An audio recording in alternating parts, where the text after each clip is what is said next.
We know how cell phones contribute to distracted driving, but imagine someone texting while performing surgery. Life-threatening mistakes made by medical professionals while texting. Incredibly, they've happened. In this Fox Connecticut investigation, Bo Berman takes a closer look at distracted doctors. Bo. Well, Brent, Allison, there aren't any hospitals that want doctors and nurses text messaging or browsing eBay while performing a surgery. But it is happening, and professionals are admitting to this. Some say they don't even see it as a problem. But there is a problem. Mistakes are resulting from these distracting devices, and they are amazing tools in medicine. But without care, they can lead to critical errors. Wow.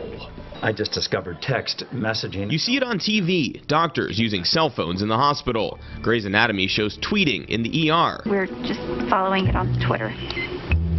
Twitter? But if you think it's just fiction, So what medication are you on? you're wrong. That one there. It's that one? Okay. The smartphone is the new pen and paper for doctors like Ranjun Misra. The General Med Clinic is completely paper-free now. Research shows 94% of doctors use smartphones. Many, like Dr. John Harrison at UConn Medical Center, double down with an iPhone and iPad. There are apps that not only allow you access to information, but now allow you access to real-time clinical data, such as monitoring a patient's vital signs. But along with medical applications, they're equipped with distractions like Facebook, Twitter, and text messaging. I certainly have seen people get distracted by phone calls, by text messages, by emails, by Facebook notice. Dr. Robert Wachter, Department of Medicine Chief at University of California, San Francisco, revealed an actual incident of distracted doctoring in the government's Healthcare Research and Quality Journal. An example of what can happen when smartphones distract, becoming a prescription for disaster. Just as the doctor was about to enter the order to stop the patient's blood thinner, she got a text message. And she answered the text message, and that was enough to distract her from her task.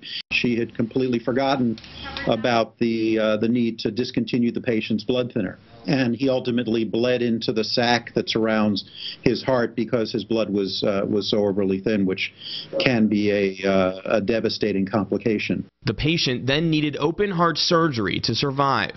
I haven't seen a fatal error yet happen because of this, but I'm sure they have occurred, and I think it's just a matter of time if we can't get this balance right. Wachter says he sees doctors, nurses, and technicians on eBay, ESPN, and Amazon, and texting in the operating room all the time. And research seems to back this up. A 2011 survey of nearly 500 medical technicians, published in a bypass surgery journal called Perfusion, found 55% of them admitted to talking on cell phones during heart surgery, and 50% said they had texted. This is the cortical ribbon. Dr. Michael Krinsky, head of the Connecticut State Medical Society, believes this could be disastrous. At the very moment that we need people to be paying attention, they may be distracted because they can never predict when that crucial moment will come. The challenge? Balancing the benefits and downsides of mobile technology in hospitals. Dr. Misra says it's tough to regulate. People will find other ways of getting distracted if they really wanted to in the first place.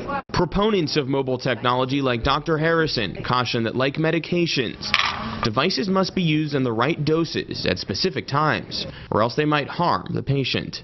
We hope that that's a lesson that carries forward into their medical careers, that there's a time and a place for accessing the technology.